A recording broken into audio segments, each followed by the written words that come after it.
just put on DSU Connect, and we will reference people back and forth to that for them to join in. Okay. Yeah, people to, for everybody that's joined, we're just waiting a couple of minutes before we start. Thank you for coming. Please keep your call on mute until the Q&A portion, please. Ursula, you're coming in a little choppy. I don't know if it's just me or you I guys. am? All right. Yeah. All right, let me fix Sound like you're something. underwater. All right. Let me fix something.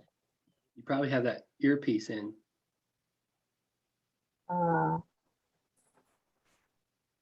The first half of the pandemic here, being home, I had a hard wire to my computer for my headphones, and I realized I didn't even need that. Right.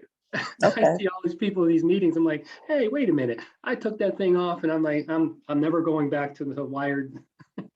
Right. Oh no.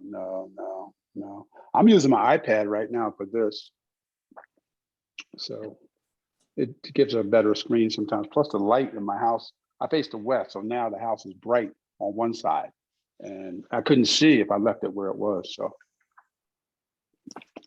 Okay, you guys want to get started? why not? Okay. Sure. All right.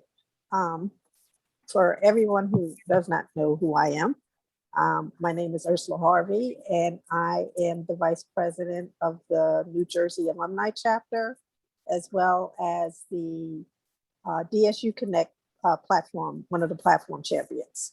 So we welcome you here, and we thank you so much for taking the time to be with us today. And I'm the first person I'm going to introduce our two panelists. Thank you guys so much for participating. And then I will introduce our moderator and we'll get everything started.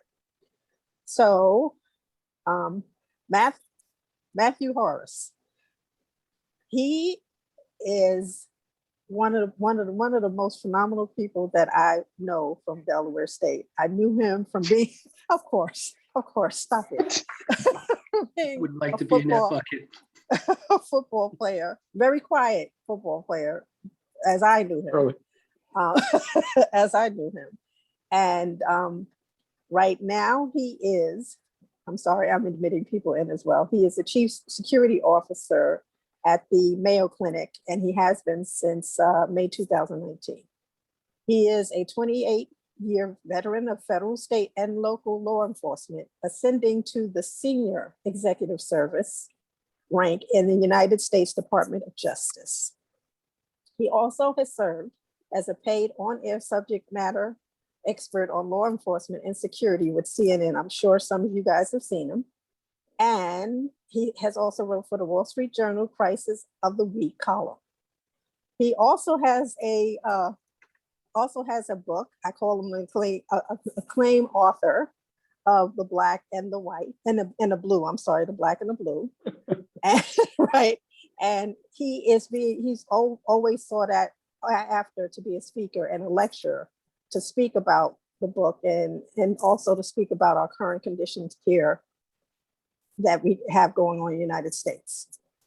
Like I said, he was definitely a standout athlete, football player. And I didn't know this. I didn't know that he tried out for the New York Giants. That's something new that I did. I had no idea that you did that. And he earned a bachelor's at Delaware State in English. So Matt, please wave to everybody. Hello, good evening, everyone. And thank you. I didn't know I was one of your favorites either. So I'm glad. You are. Tells that to everybody. You are. Also, one other point I'd like to point out is that he has a foundation, the Horace Foundation Endowment, which provides scholarships to DSU criminal justice majors. And this is in the memory of 3 students. I think back in 2007, they were supposed to start school and they were gunned down, unfortunately, in Newark, New Jersey. So I will put out the information if you're interested in applying, for anything on the, if you're interested in law enforcement and you'd like to apply, I will put all the information inside of the chat platform here. So, and also we have one of my other favorite people, Apostle Frank Burton Jr. Now, do you want me to call you that officially, or do you Right. just want to say I'm Frank? I'm Frank tonight. You're Frank tonight? Well, you are an apostle. You are a retired special agent of the Federal Bureau of Investigation, where you were there for 22 and a half years. You served as a hostage negotiation, which you will, I think you'll talk about that stuff, and a civil rights expert. You are the pastor of the Perfect Wills Ministries in Newcastle, Delaware, and you also are an author of an acclaimed book called "From FBI Agent to an Apostle: Saga of a Spiritual Sniper." So I look forward to hearing about that. You also very passionate about your community and law enforcement, and you are serving as a bridge between those two. And I'm just very happy to know you, to know that's what you're doing, and please keep that up that effort. So please wave to everybody, Frank, so that they know. Thank you for having me, Ursula and Dwayne. Okay, and also without further ado, our own Dwayne Day will be the moderator for you guys who do not know that. He is the president of the New Jersey Alumni Chapter, as well as one of the founders and the platform champion of DSU Connect. Dwayne, you want to give everybody a wave?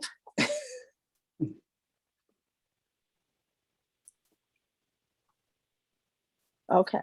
All right. So we're going to go ahead and get it started, and I'm going to switch to view. So Dwayne, you can go ahead and start. Right. Thank you, Ursula. And I really appreciate that Matt and Frank are some of your favorite people. You just left that off. I don't need to be a favorite person. I don't need that.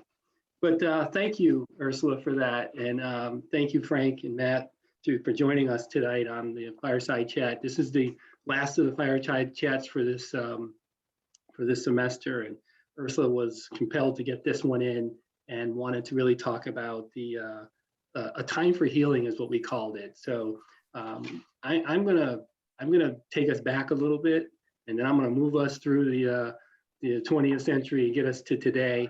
But certainly love the opportunity for you guys to share, and the folks on the call to hear some great things from these two here. And I look at these two as legends to me. They are doing some amazing things, and you guys are going to hear some stories. So I just asked the people in the audience there, buckle up and enjoy what these two have to offer. And if you don't know them and you leave here tonight, you're going to know them. You're going to know them, and you're going to know some things about them that going to kind of surprise you. And I certainly appreciate the opportunity to be a moderator tonight. So Frank, you started school in 1980, right? I'm 81. Yes, 1981. And Matt in 1980. Okay, so obviously, those are my time frame as well. And we started there when it was a college. So I've seen some people on the call right here. Most of the people that I see their names were part of the college and not the university. But I'd like to take us back to that time for a moment. And as we talk a little bit about this time for healing, I just wrote down a couple notes here. And so as we're going to discuss healing, what this really means, and I want to focus on the rise, not just about the things that are happening, but how we rise through a lot of things. And I think about the author Maya Angelou and Still I Rise. But back in our college days, let me just ask you, were you two friends back in college? Oh yeah, Naturally. naturally. Matt and I were friends and teammates. What Ursula didn't tell you is I was on a football scholarship as well, but I played baseball, and we stayed right up the hall from each other. Oh, good. And we were both English majors. So Yes. I think there were only 2 football players that were in the English curriculum. It's a very demanding curriculum, as you would imagine. And if you think about all the people people either love or hate English and math. And, you know, Frank and I are reading about Chaucer and Shakespeare, and Emily Dickinson and Henry Yes, David sir. Thoreau. And we both had a passion for English, and we both became authors. So how ironic is that? Yeah, that's wonderful. That's wonderful. I hope it also that you maybe can offer some of those books that are signed. The gold one I heard that's going around. There's a gold book going around. Gold pen, baby. The gold signature. I'm not getting that book, but you know, I got Yeah, you are. I got the Yes, you paperback are. version here. You know, I have to preserve that. Okay, so I'm glad to know that you guys are friends and we're teammates and whatnot. So let me just add, I'm going to put a little play into this next question here. And we all know that there are some moments in our professional and our personal lives that we are tested and we have to shift, and sometimes we got to pivot and shift, pivot, and rise. And not realizing sometimes as we go through these moments that that we're being tested and we transform. And I think this also holds true for university at Delaware State College at the time. You both played football, and Frank, you obviously were a superstar in baseball. And I do remember you guys. I'd like to just take the first part of this fireside chat to discuss just a couple defining moments at back in the 80s, early 80s, when you guys got to the school and what it was like then. And, you know, I'm going to pick this scab off because you both were on that team that lost 105-0. You remember? No, I was not. Frank That was wasn't. Mac. Frank was on That No, that. I was was Mac. Yeah. But Did you say it was my friend? but either way, I say it transformed. That loss transformed the college. And I'd like for you guys to talk a little bit about what a loss to that level meant to the school at the time, and what did it do? What did it do? How did it transform the school?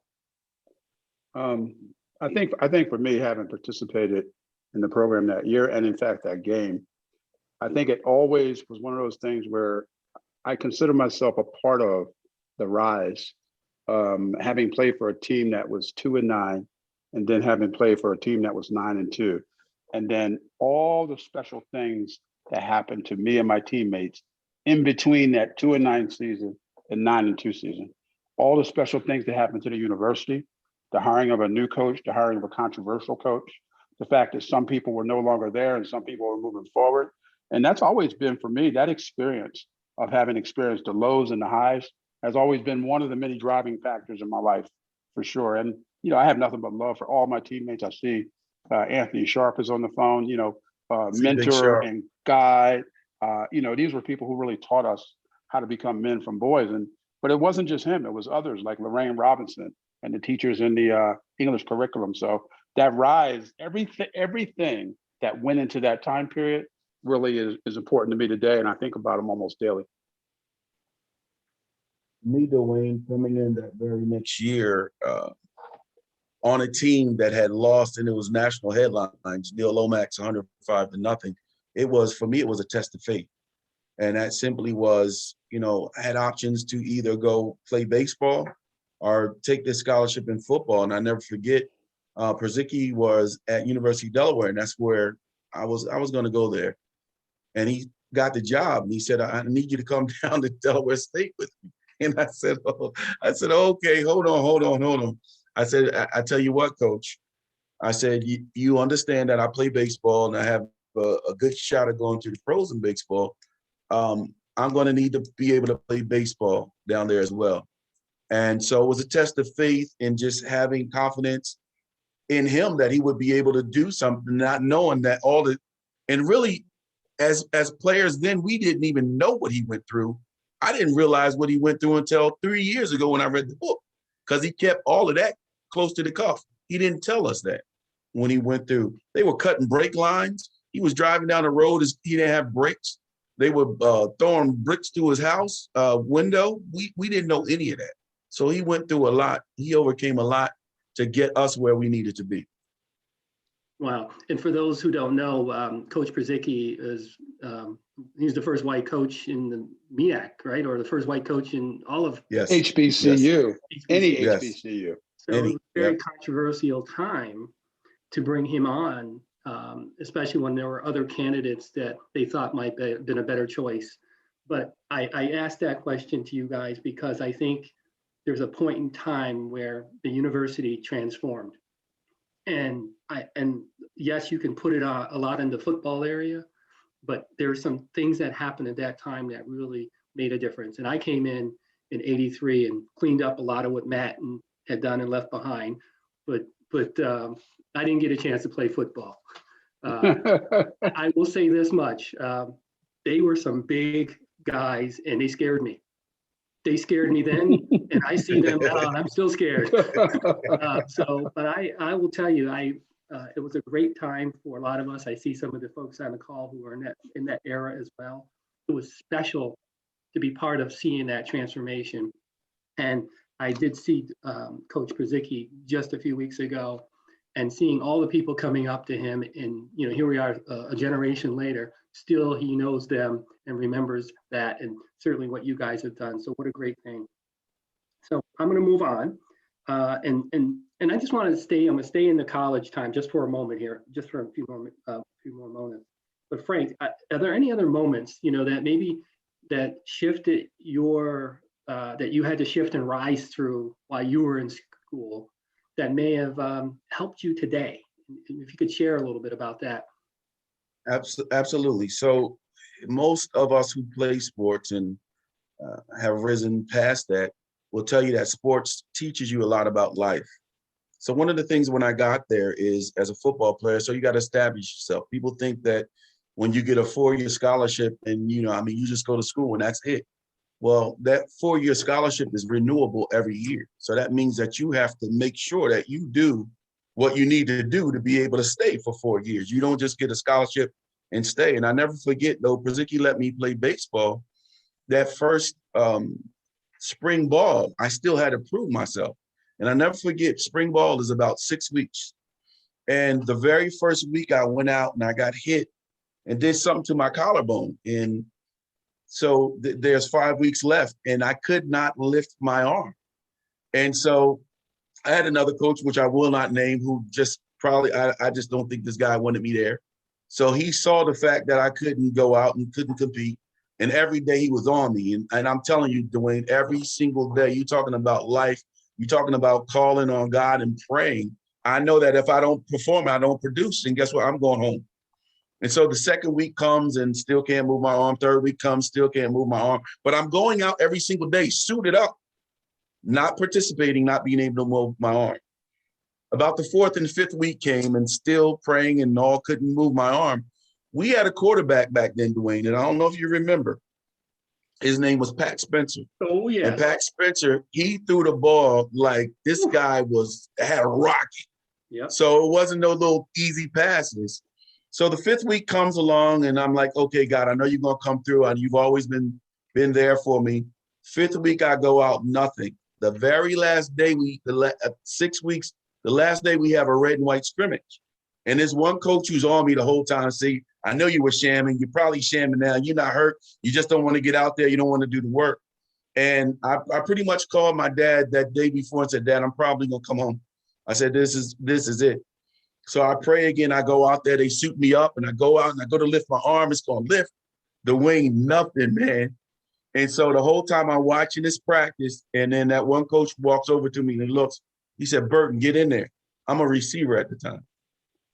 And I got to catch Pat Spencer's ball. So he calls a 2-yard slant. And I never forget, I go in there and as I run 2 yards, I slant in. I got a corner behind me. I got a safety coming at me and I got a linebacker in front of me. Well, when Pat throws the ball, Pat is a rocket. Pat throws this ball, it goes way up in the air. And Dwayne, all of a sudden, without thinking, both arms go up. I catch the ball. I get hit by a linebacker, a safety, and a corner. And when I get back up, I never feel anything else again. It's gone. So what I'm saying to you is sports teaches us a lot about life. Did I have to overcome? I had to overcome some things. I had some fear and I had some doubt that I wasn't going to be there. But God was saying, I'm with you the whole time, man. All you got to do is trust in me and believe in me. And after that, Brzezicki released me to be able to play baseball and the football years came through. But that taught me from a long time, even before I was a pastor, to always trust God. See, 2 Corinthians chapter 10:13 says that God will never give you more than you can bear. And when you're tested, he will always make a way of escape for you. And I always held on. That was the beginning of my faith walk. Even though I wasn't like a super religious dude or whatever, but that set the tone for where I am today. Awesome. Oh, I love that. And Matthew, I was reading something or I saw a video and this something that happened to you that I'd like to kind of see how that shaped your career. And you were saying something in one of your videos about you were at a parade somewhere in Philadelphia. You were a student at the time and you ran into some law enforcement folks.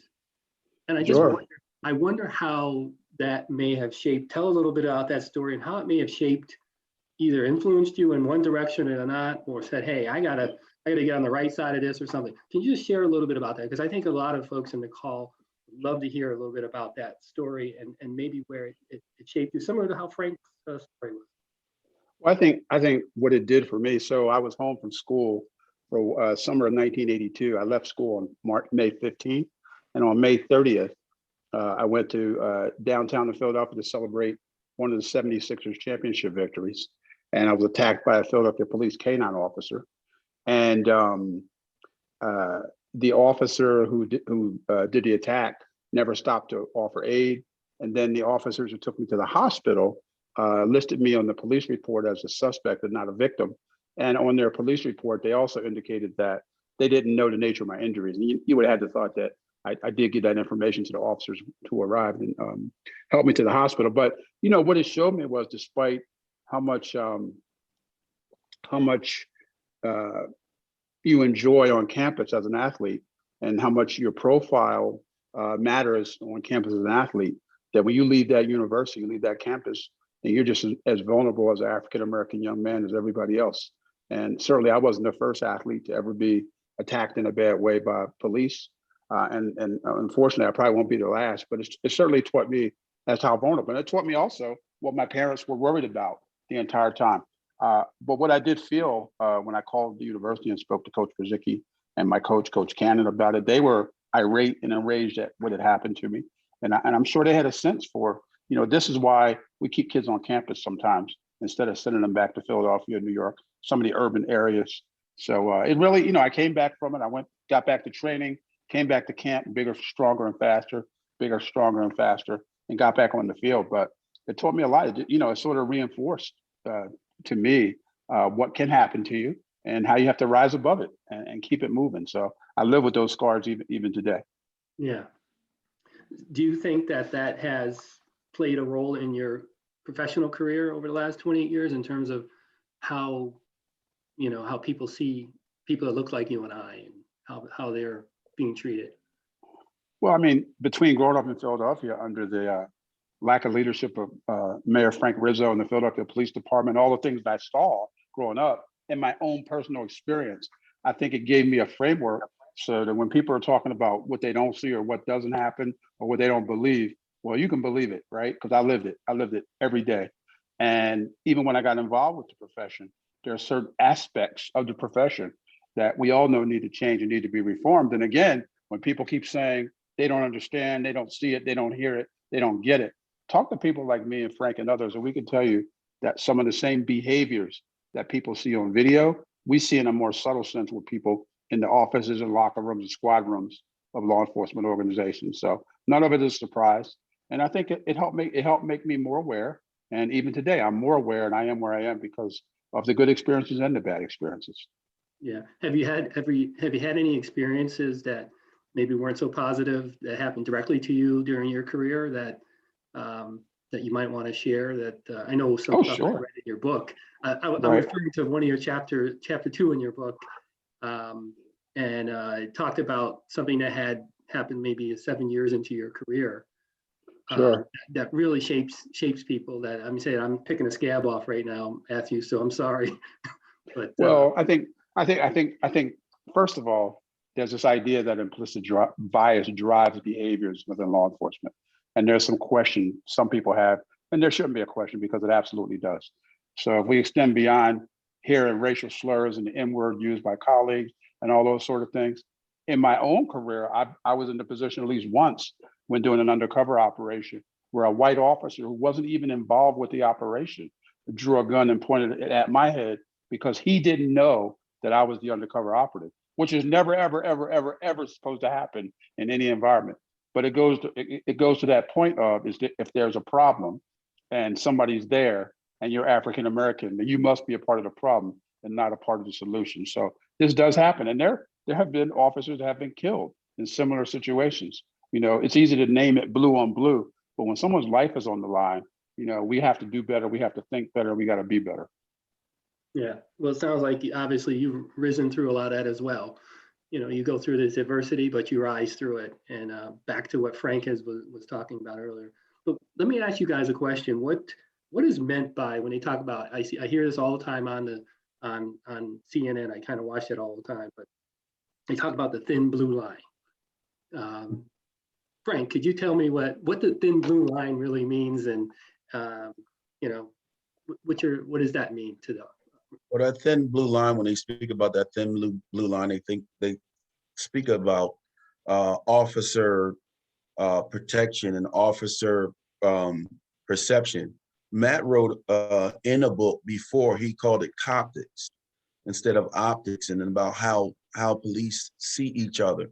So the thin blue line is I guess, to put it more plainly for everybody, is like in our families. We have that conversation with our family members. Have you ever heard it say, whatever happens in his family stays in his family?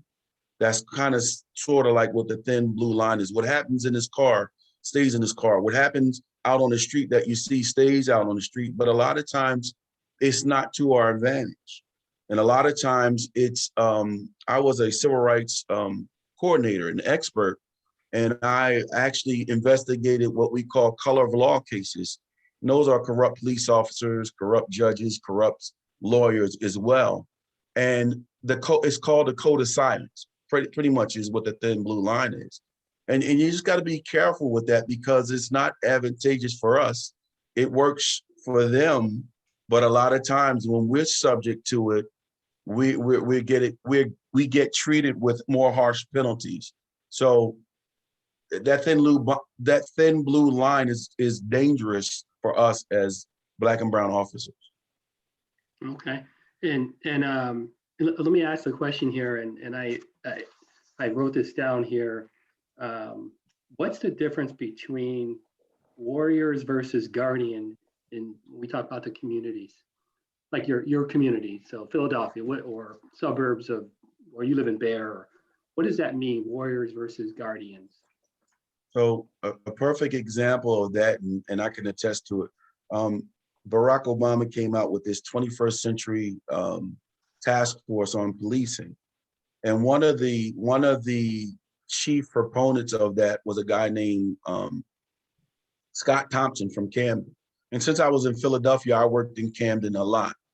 And Camden had an issue and a problem with law enforcement, whether it be local or whether it be federal. The city of Camden, the people there did not like police officers because they had a warrior mentality. Now let's go back very quickly. We got to think about this whole thing about how come we can't get Black and brown people interested in policing? How come we can't get enough recruits from Black and brown communities? Well, you got to go back and you got to do the history. The history is in the 1700s, during slavery, the very first police detail was set up to capture runaway slaves, right? Fast forward 100 years later, in the 1800s, the very first funded police department started out in New York up near Ellis Island, and that was to control all of the immigrants coming in. So the narrative for law enforcement was capture and control, 1700, 1800. And Dwayne, that has not changed. That narrative has not changed. No. So a lot of times when we think about that, the warrior mentality is I'm a warrior and I go control stuff. But the guardian aspect is what Scott Thompson did in 2013. He came in and he fired the whole police department because they had that mentality. A lot of you talking about implicit bias and old mentalities, and all Black and brown people are subjects, are suspects. And so what he did, he fired the whole police department, including himself. And then he rehired from the top up with people who, instead of being warriors, would be guardians. And guardian simply means that I have an input in our society. I have a buy-in. I go out and I talk to people. It's about community policing. It's about, instead of me writing you a ticket and shouting and screaming at you, guess what? I listen to why you've done whatever you've done. And maybe I don't need to write the ticket. Maybe I don't need to arrest you. Maybe if I figure out what your circumstance is, and I ain't talking about being a punk or breaking the law, but everything doesn't have to end in an arrest or a citation, because they do it for each other, right? So the guardian versus a warrior mentality is the mentality in which police do their job. And just like a hostage negotiator, which I was for many years, you couldn't have a warrior mentality or you get a lot of people killed. You had to have a guardian, you had to have some buy-in, you had to be able to have a rapport, you had to be able to listen to the community. And the last thing, and I'll let Matt, because I know Matt can talk to this point, is that after Scott Thompson did that, it took some time, maybe around 4 or 5 years, but the murder rate went down. The complaints against police went down. All the statistics started to go down because now the police were vested in the community and they had buy-in in the community. So they became guardians instead of warriors. Yeah, and I think a lot of it has to do with our training also. And, you know, when you first go to the police academy, you're given all this training that says it's you or them. It's either or. It's either you go home at night or somebody else doesn't go home at night.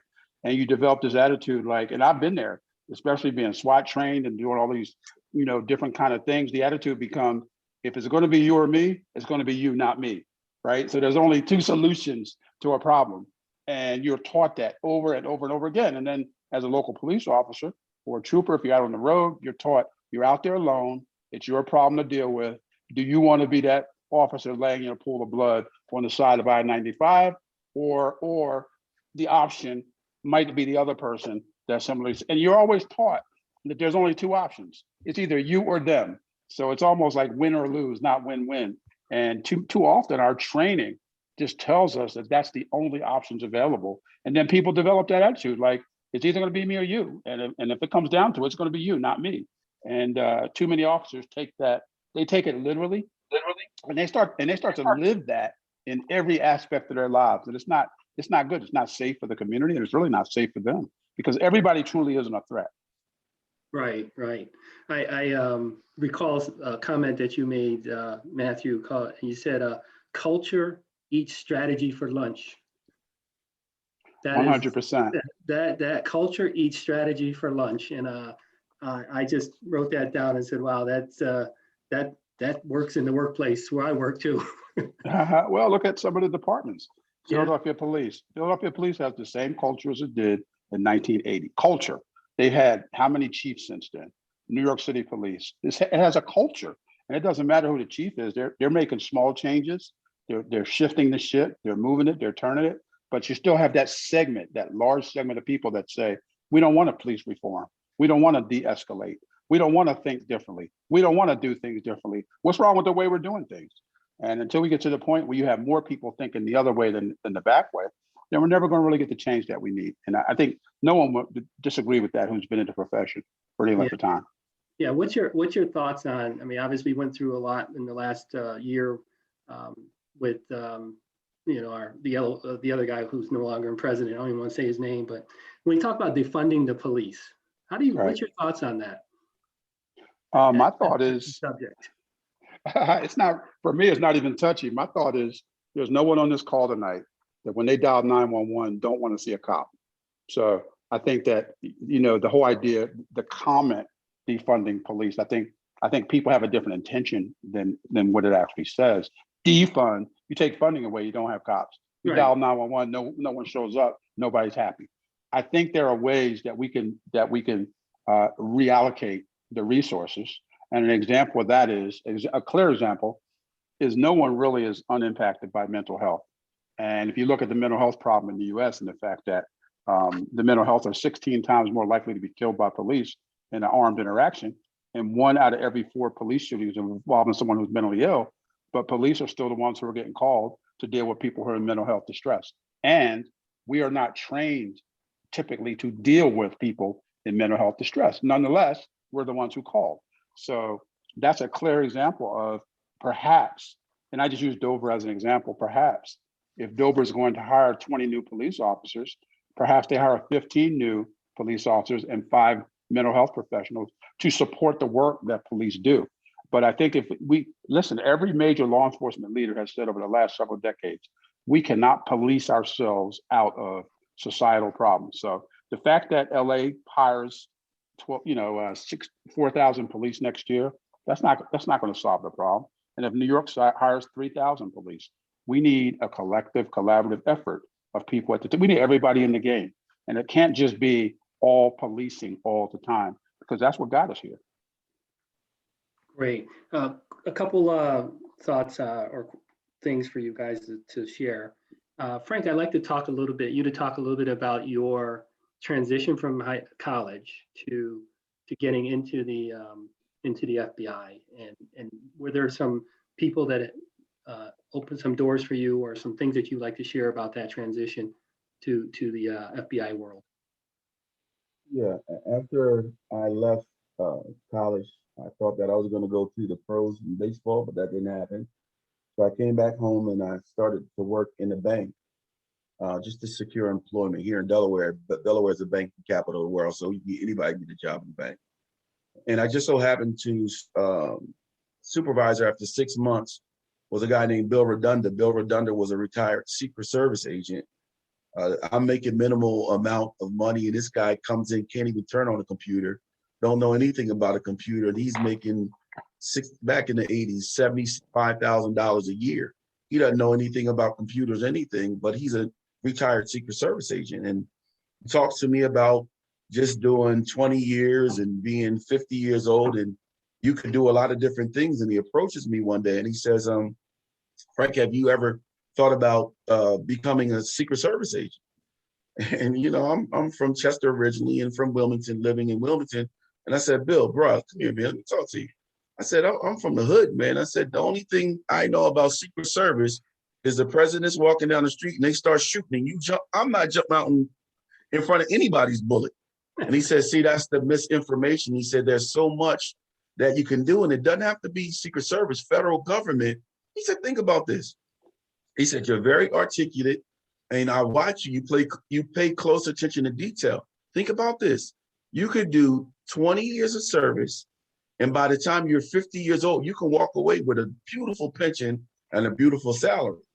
Well, that perked my ears up, because I knew people 65, 67 still working hard, and I was interested in that. So I left the bank, went to a school, and I coached, and the FBI came and they were testing. And I went down and I took the test. Like Matt said, it was a whole different thing for Black and brown people versus whites. So it took us a little bit longer because they really didn't want us at that time in federal law enforcement.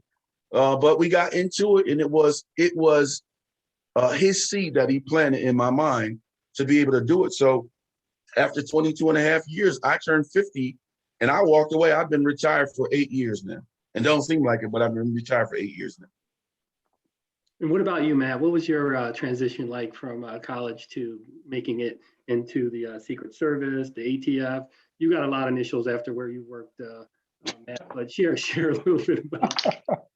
Right. Well, I had applied to a number of law enforcement organizations prior to leaving school. So when I got cut by the Giants, I went home and I had a couple of job offers. And my parents were encouraging me to just go ahead and jump into the workforce rather than to keep trying and trying and trying. I had a really, really good opportunity, really good experience at DSU, and they were encouraging me to move on with my life. So that's what I did. So when I got hired on, I went to the academy, and then I was notified that ATF was the job I really wanted initially, and that they had hired me. So that was my first transition. Well, I'm sorry. Let me back up. The first transition was with the PD in Virginia. So we moved to the DC area, and I knew that I wanted to be a Fed. So I really started applying after about my first year and a half.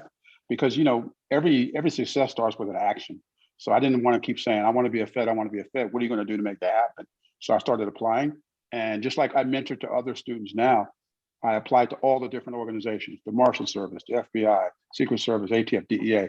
And generally you tell people, you know, when you get a job offer, accept the first offer. You can always leave your organization. So when I got hired, I left the police department and moved to New England, which again, in mentoring the young people, especially now, a lot of people don't want to make those moves for whatever reason. I moved to New England, to Boston. I have never been to Boston in my life, except to play football against University of Massachusetts. So that was the beginning of my career. And it was my first relocation. And it wasn't my last, fortunately or unfortunately, it wasn't my last. So it was a really good opportunity and I took it. And I don't regret doing it in any way. Looking back on it, I would do it all over again if I had the opportunity. Great. Can you both answer this question? I'd love to hear your response on this. What leadership lessons have made the biggest impact on your life, and tell us why? Yeah, man. I think for me, it's that as African American men and women, they're going to be a very small couple of opportunities that we really get, right? Where timing is right and the opportunity is right, and you're there at the right opportunity. And there's going to be a bunch of other opportunities that you may have to make happen because of something you do or say or lead or develop. So I think the leadership lesson is to take your body of work and do the most you can with what you have and be willing to take risks. And don't let anybody tell you that you can't do it, whether it's where you are, or whether it's somewhere else or working for someone else. And don't be afraid to take yourself out of that comfort zone, because I know in my particular case, I've lived in 14 different cities throughout the United States in different environments and different states and different cities. And I've been able to succeed in all those positions. So I feel like now that no one can really throw an obstacle, and it can't just be, well, there's nobody else Black in the room, or there's nobody else Black in the office, or there's nobody else Black wherever, because I've been in a situation where I've been the only African American on a plane, in an airport, on a road, in a gas station, in a meeting, giving a presentation. So open yourself up to different opportunities and just, you know, accept your blessings as the Lord is providing them, and just try to do the best. And then the other thing is to make sure you find a mentor or mentors, and make sure you are a mentor to others. And my thing, Dwayne, is like I said about going back since I was a kid, sports and just watching. Let's start at college. So if you watch closely, Coach Brzezicki and then Coach Fuzzy and Coach Greg on the baseball teams, and you get out and you start watching this guy I told you about, Bill Redunda, and then you start watching my supervisors at Glen Mills. And then when you get to the FBI, you see a lot of different leadership styles. And one of the things that the young people need to understand is that a lot of people think that leadership is power. But leadership has nothing to do with power, because you can have power and not be respected. We've all had bosses that have power, but people don't respect them because they don't treat people well. John Maxwell said this, and it always resonated with me. John Maxwell said leadership is influence. And going back to Coach Brzezicki, this dude had influence. Matt and I are leaders now. We have influence. And it's not because we wield our power because we have all these letters after our names and we're on all these boards, but our influence is to assist and to help others, Black, brown, white, Chinese, whatever. We help everybody. And because of that influence, somebody will say, Matt Horace, oh man, yeah, if you talk to Matt, he just got somebody a job here in Delaware on the police department in Middletown. So people are always calling us because our word really is our bond, and our word resonates from where we are all across this country, and for Matt, all across the world. So when you say Matt Horace, then that's credibility. When you say Frank Burton, oh yeah, Frank is, oh, he's on this committee, he does this, he did that, he's a pastor. So leadership, to me, what people have to understand, it's not about power. You can have power all day long, but leadership is influence. If you have influence, like Matt said, and getting a seat at the table where you can have a voice and make a difference, that's the greatest proponent of leadership. All right. You aren't kidding, and then adding to that. Someone told me something some years ago. I never lost sight of it. If you're not present, you're absent. Boom. Right. And I always found that when you can have a seat at the table, then you'll be able to have that influence that Frank is talking about to get people hired, get people promoted, get people transferred, get people training, to make people better. And if you could just use that for good, then you leave a long legacy of people behind you that you've been able to help put in place to succeed and make this world a better place for everyone. No, I agree with you on that. And I always say that great leaders inspire everyone to take action. Yes. Absolutely. And I'm going to shift a second here, but I want to see if you guys believe what I'm about to say here. People don't buy what you do, they buy why you do it.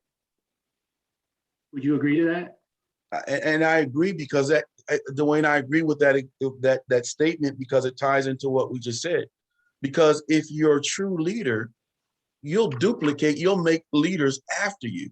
Absolutely. And Matt and I can look back, like Coach Brzezicki to this day. I'm still great friends with Coach Brzezicki, and I can look at my teammates, and I can look at a Matt Horace, and I can look at an Anthony Sharp, who's on the line right now, and I can look at a Mike Colbert, and I can look at a Thunder Thornton, and I can look at a host of guys from our era who are making a difference in all different avenues. Absolutely. In all different avenues. So a leader replicates himself and creates other leaders. So yeah, I agree exactly what you're saying. Yeah.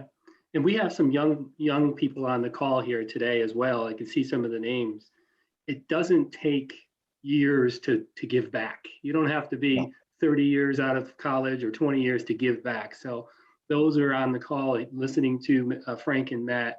The opportunity to give is always now, where you can. So I appreciate that. Boy, this is I'm inspired by you guys right now. And so I got a couple things. I want to move to more something now. Most recently, I guess, Frank, I saw an article in somewhere recently, and I think this was last year, and this is maybe on the heels of the murder of George Floyd. And I'm just going to read what you had said here, and it said, we're at a tipping point. There is a movement in this country that feels very different now. As far back as I can remember, the discussions about race and justice were nowhere near as deep, intense, or revealing as the discussions currently taking place. You said this is a watershed moment, and we are on the cusp of something great or something disastrous. It's either going to go one way or the other, depending on the people's ability to hear and act on the concerns being presented. That was just on the heels of when George Floyd was murdered. Yeah. We're on the heels of the verdict that's come out, and are we at a watershed moment right now, Frank? Are we there right now? Still? Yeah. I said that last year, right around the time, like you said, the timing of it all. But it was a time where everybody was calling for police reform. And at that time, I was sought out by a few senators in Delaware to be part of this, and they're all over the country, this law enforcement accountability task force. And what that is to get people from all walks and expertise to try to come up with ideas for police reform, everything that we've been talking about tonight. And so I said that because when I said we're at a tipping point, because based on everybody's ability to hear, but based on everything that was going on, if you stop and think about last year to now, ex-Philadelphia football player Eagle, Emmanuel Acho, came out with these uncomfortable talks with the black man, right?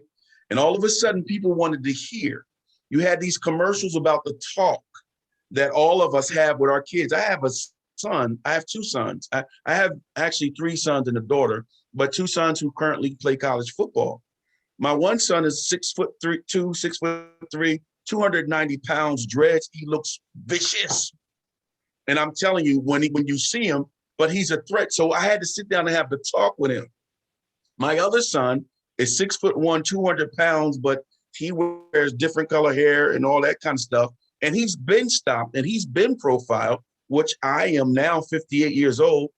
who have chased world terrorists for a living, I still get profiled to this day. When I'm out in the department store, people will follow me, think that I'm stealing something. So when I said that because people were now starting to listen.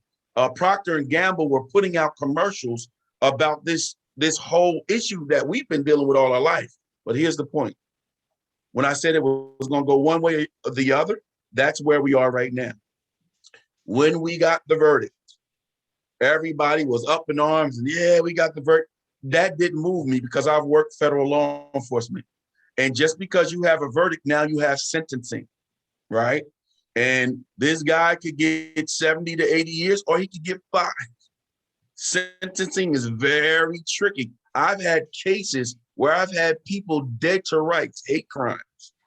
And because the judge saw it one way, not the jury, not the people, but because the judge saw it one way, this guy got acquitted. I arrested a guy for hanging a noose, for confessing to me that he had the noose. I had the noose.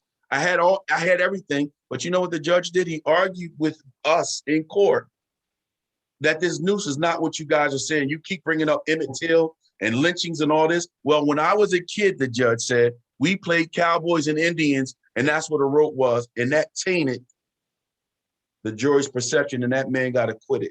So you can't tell me anything until I see what happens on sentencing. And when I said we're at that tipping point, you know, if that verdict would have went any other kind of way, you know where we'd be right now. Well, the same thing is going to happen with the sentencing. If it's not a just sentencing, get ready. But people have to hear us, man. We've been screaming and hollering, and people talk about, why are you out there protesting? And why are you out doing? Martin Luther King said, protest is the language of the unheard. Yeah. Yeah. Matt, go ahead. Yeah, I think for me, it really hits home. As you know, I live in Minnesota. So at the very epicenter of a lot of international attention for these very reasons. And I think after the verdict, most Minnesotans took a sigh of relief that for now we have peace. But I think everybody understands that, number one, we have the 3 other officers that are going to be tried, that we have the sentencing, which is coming. And I would agree with Frank. I think the state still is pretty much on edge, as the country is, in terms of sentencing, because we've been watching this for too long. We've been seeing it for too long. And we know we can't take anything for granted. So I'm eager to see us turn the corner. I do think, to Frank's point, about all the corporate commitment that we've never seen in our lifetime. Certainly my organization, the Mayo Clinic, has dedicated $100 million to eradicating racism within our walls and our communities. So those are big budget numbers. And when you think about here in Minnesota, with Target and Walmart and Best Buy and Cargill and General Foods, all these different organizations have anteed up 100 million, 500 million. You know, it's a lot of money being placed into and all these discussions about racism and bias. So we're at a place where we've never been before. So I hope we get outcomes that we've never seen before. Yeah, that's great. It's good to hear. And I wonder, is it some of it because they're afraid? Sure. You know, you think about obviously what was happening just before the trial ended and they're deliberating. You know, they're boarding up walls or buildings, and are they afraid of whatever that outcome would be? And so, hey, let's put some money in. Let's hire some new people. So there's a lot. People will say, hey, you're just dressing it up here. And it's great that you're giving money, but are we changing the culture? Are we changing the culture? Well, I think a lot has to happen before that happens, because like we say, like culture eats strategy for lunch. But yes, I'm not going to call out organizations that are trying to do the right thing, as long as they have a good plan to go along with that money. Money means nothing. You need time, and you need concrete movement, and you need better results and better outcomes at the end of the day. So $100 million is going to change nothing if you're not comfortable living in the community you live in. Yeah. They say that Minnesota is a great place to live if, you know, if you're white. But and then Dwayne, part of it, a great majority of it, which we're seeing now, is ignorance. And when I say ignorance, I mean unknowing. How many times have Matt and I have conversations with our colleagues, and I'm talking about sincere conversations with our coworkers and our bosses? They can't begin to understand what we go through. They just can't. No matter how much we explain it, no matter how much we tell, because all of our stories are similar, but they, even though they want to understand it, they can't because they don't have our experience. They don't have to have the talk with their kids. Their talk is about the birds and the bees. That's the talk they're talking about. Our talk is about, son, whatever you do, just don't say anything wrong because we want you to come home. But guess what? That happens and we still don't come home. We've seen it. So they really, when you talk to people, Dwayne, and especially from a law enforcement standpoint, and we've been on both sides, the black and the blue. We're not black enough for the brothers because we sell outs or whatever. We're not blue enough for the badge because we can't get the right promotions. Well, guess what? They don't understand it. They can't wrap their head around, oh, you're just being sensitive. We're not being sensitive. You were not 12 years old, 14 years old, 15 years old on the ground with a shotgun to your head. Matt just told you about him getting bit by a dog.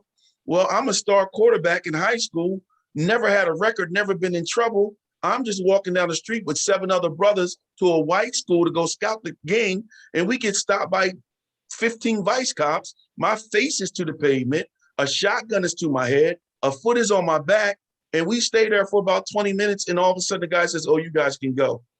What do you mean we can go? Oh, you match the description of somebody who robbed an apartment. They don't understand it. They don't know why.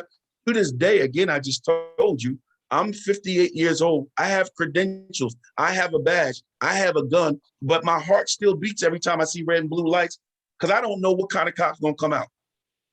Right. I don't know how he's gonna react, no matter how professional I am. Yeah. Yeah, I think also, it's interesting, the different organizations, whether it be my fraternity or the 100 Black Men or the Boule, we all do different things in community-based initiatives. But I think in counseling to young folks, what I learned this year, I did book talks with every single athletic team at Delaware State. So all the teams read the book, and then we had talks and chats and about social justice. The young people that age, they've already had it. Like we think we've had it. The young people that age do not want to hear any more. We gotta wait. They want it now, just like they want everything else now. They want to see change now. Yeah. But the one thing I would offer to them and to others is just be willing to listen. And I mean, even for us, be willing to listen. What I've learned by living all around the country and traveling throughout the world is that we can't assume, we African Americans can assume that everybody knows everything about our history. And there are people that grow up in communities where they haven't been exposed to the Tuskegee experiment or redlining and all those sort of things. So when people say to you, I don't understand, but they're willing to listen, be willing to explain it in a way, like we say at Mayo right now, that's like non-invasive and non-aggressive, like get that dialogue going, because everybody really doesn't know everything. And it's hard to believe when somebody says, hey, I never heard about this or that. From our perspective, it's hard to believe because we got taught it in school. We got taught it at Delaware State University. Our colleagues that went to Syracuse and Temple weren't being taught the same history, right? And our colleagues that went to mainstream schools weren't being taught the same history. So it's hard to imagine sometimes, but it's very true. Kids are being taught different lessons in different books in different parts of the country, in different states. It's unbelievable, which is really a part of the big lie, right? That's for another fireside chat. But yeah, we have to be willing to listen as much as we are willing to express ourselves also. Well, I'm an optimist, and I think things are changing.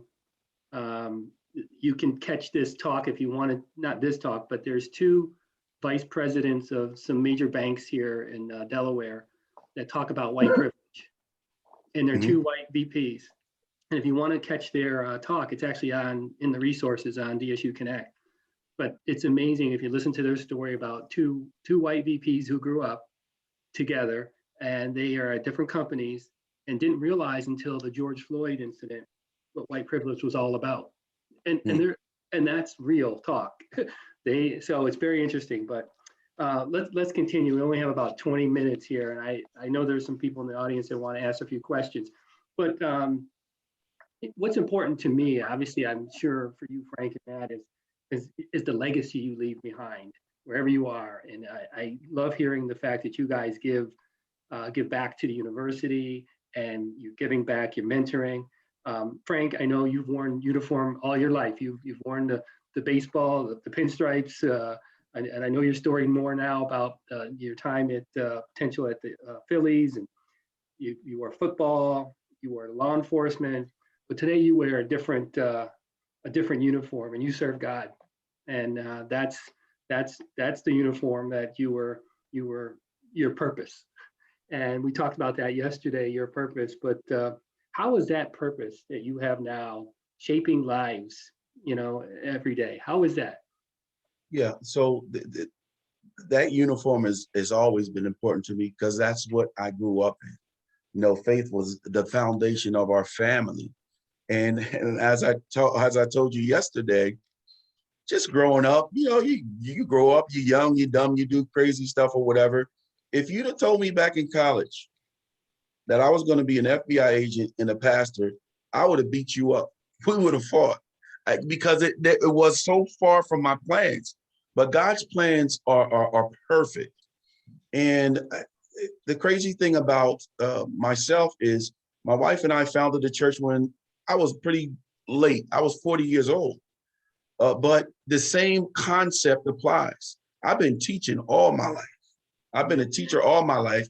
And my approach as a pastor is the title is an apostle, but I'm really a teacher, man. And my goal is to not get anybody caught up in religion, not get anybody caught up in dogma, not get anybody caught up in tradition, but I'm there to teach about a relationship with Jesus Christ, because that's what it really is. It's about the relationship. And if I can get you to that relationship, I was football and I was FBI and I don't want you to fall in love with my personality, because Dwayne, can I be real? I'm a real pastor.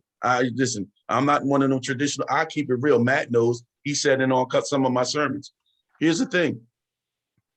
I don't want you to fall in love with my personality. Oh, Frank, man, he's charismatic. Because one day, Dwayne, I'm going to get mad and I'm probably going to say something you don't like. And then you're going to look at me and I'm going to be on this pedestal. And then all of a sudden, oh, Frank said this. And Dwayne, how many times, Matt, you know this, how many times have you been in a congregation and my mother just passed last week, but you've been in a congregation and somebody's family member passed and you just couldn't get there. Oh, that pastor, he ain't no real pastor because he didn't come see come on, man. I'm not getting you to fall in love with me, but if I get you to have a relationship with Jesus Christ, he'll never fail you. Amen. He will never fail you. So don't put me on a pedestal.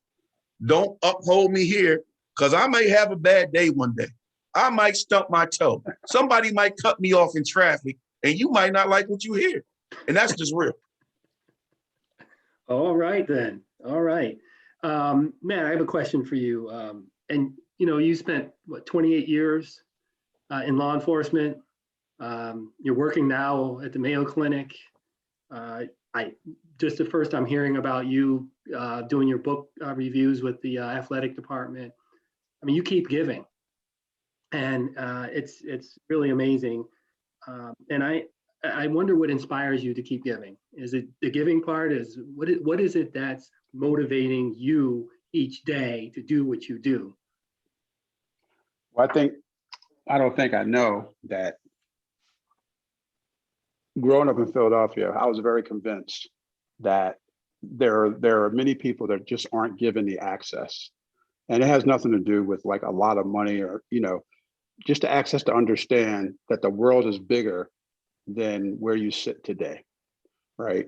So if you can just convince people, if you can convince a high school student that never thought about being an FBI or Secret Service agent or a lawyer, I see someone on the line right now that's an attorney, if you can just convince, if you can see it within the 100 Black men, we say, if they can see it, they can be it, right?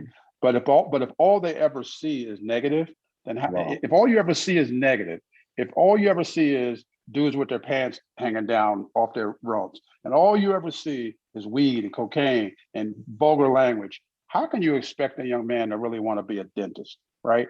So create those opportunities so that kids can see people who look like them in certain positions, so they can imagine, I can do this. I can be a surgeon. I can be a teacher. I can be a principal. So for me, it's about providing access and convincing people that even the people who work for me, and work with me on my teams, it's like, the world's bigger than what you saw today. There's something else out there for you that you can achieve. And sometimes it's a matter of us in our organizations or individually, just taking someone by the hand and saying, you know, did you know about Delaware State University? Did you know about Hampton? Did you know about Howard? Did you know about these scholarships that are available, right? And just giving people access to things, right? so they can see beyond their neighborhoods. Philadelphia is a city of neighborhoods. And I can't tell you how many of my own relatives really have never left the neighborhood. So when you speak to them and you hear their perspective is coming from their lens, and their lens might be 10 square blocks, right? But when you open up and you give people access, people can soar, and everybody can enjoy the successes that many of us enjoy. You know, I heard Johnny Riddick, who was a retired, she's a sister. She was retired deputy chief of the California Highway Patrol. And what she said in a podcast, she said, you know, she says, if you don't see everyone, you don't see anyone.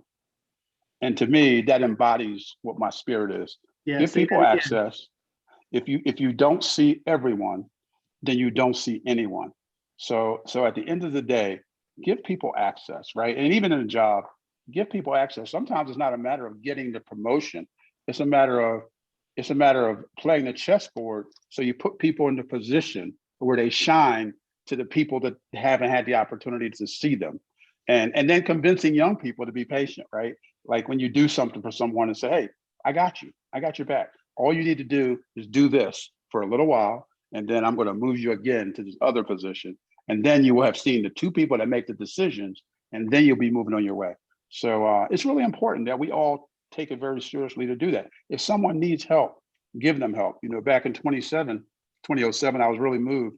I was living in Denver, Colorado at the time, and I saw that story about the young people at DSU that were murdered on a Newark schoolyard, and it really broke my heart, because I thought in many ways that could have been me or others, many of others on this call in the different cities we live in. But then who would have known, like God knew, who would have known that I'd end up being the special agent in charge in Newark, New Jersey. And then on that one day, I was sitting there looking at autopsy photos and violent crime initiatives at the medical examiners who did the examinations on those students.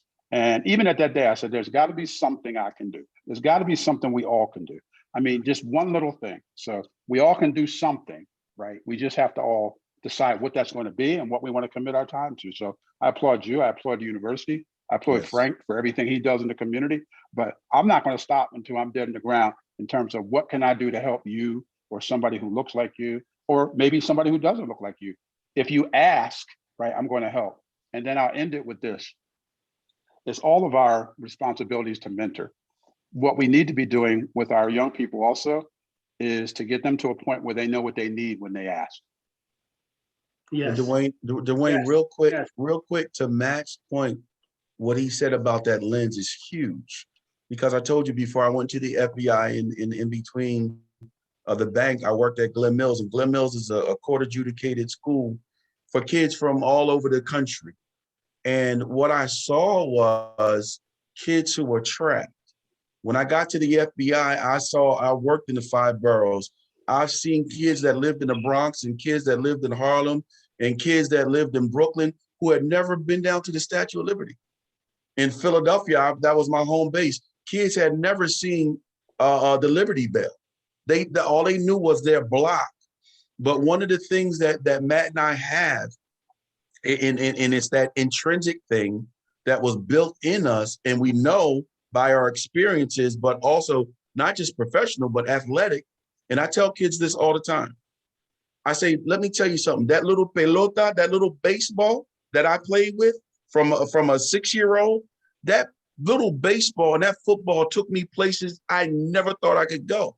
Took me to see places I never thought I could see. Matt, we out in Eastern Illinois playing at 26 degrees below zero.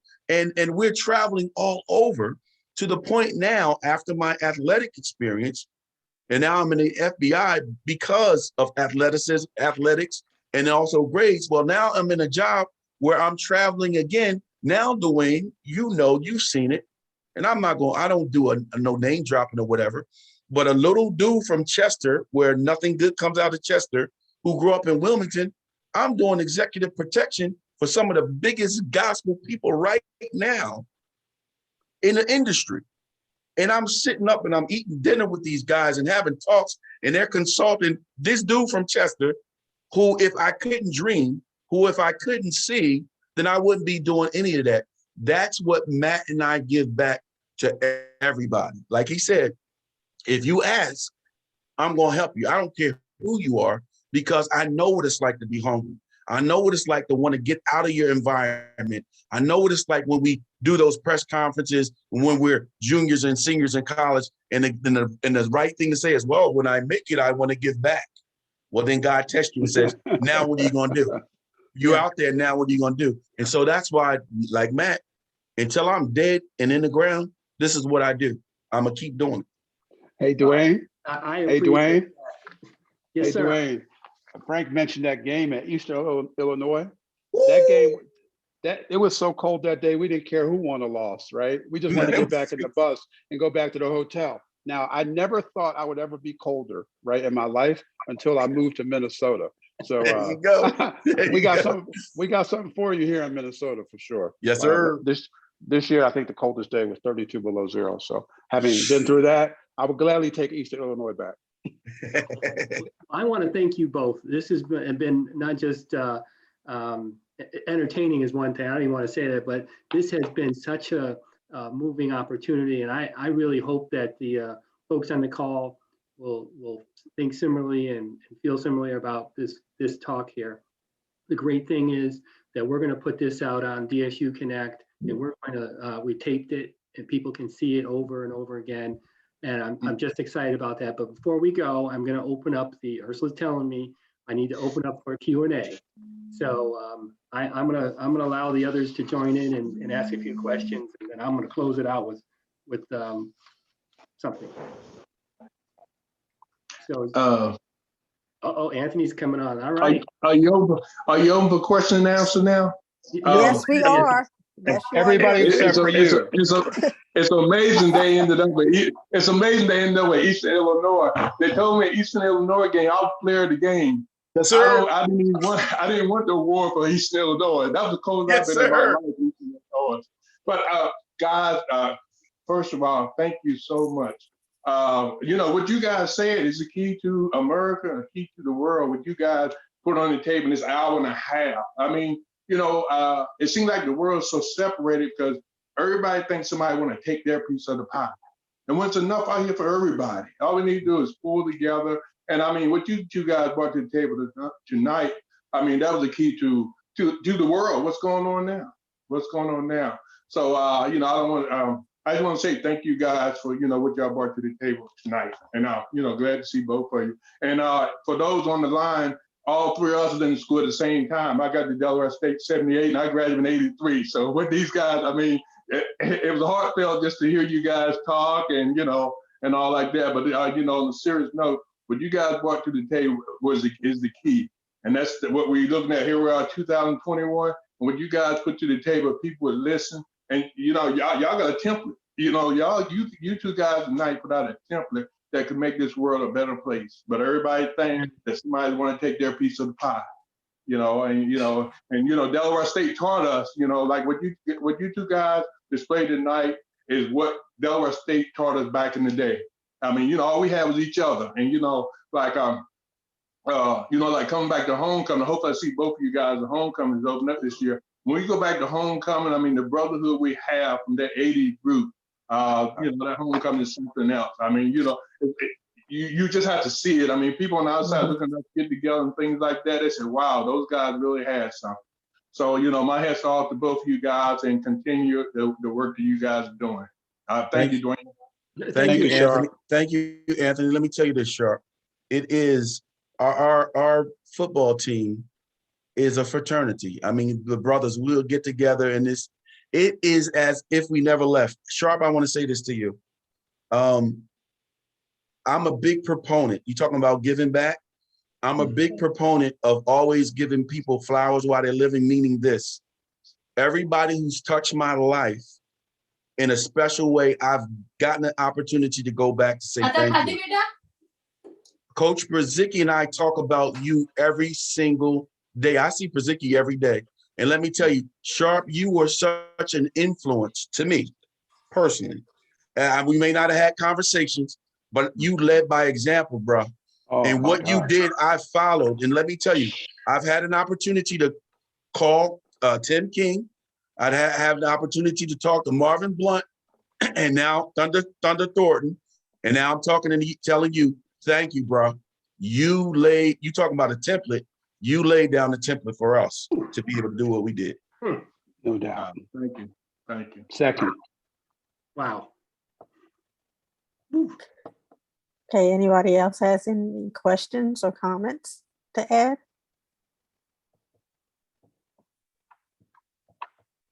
Radio Okay, silence.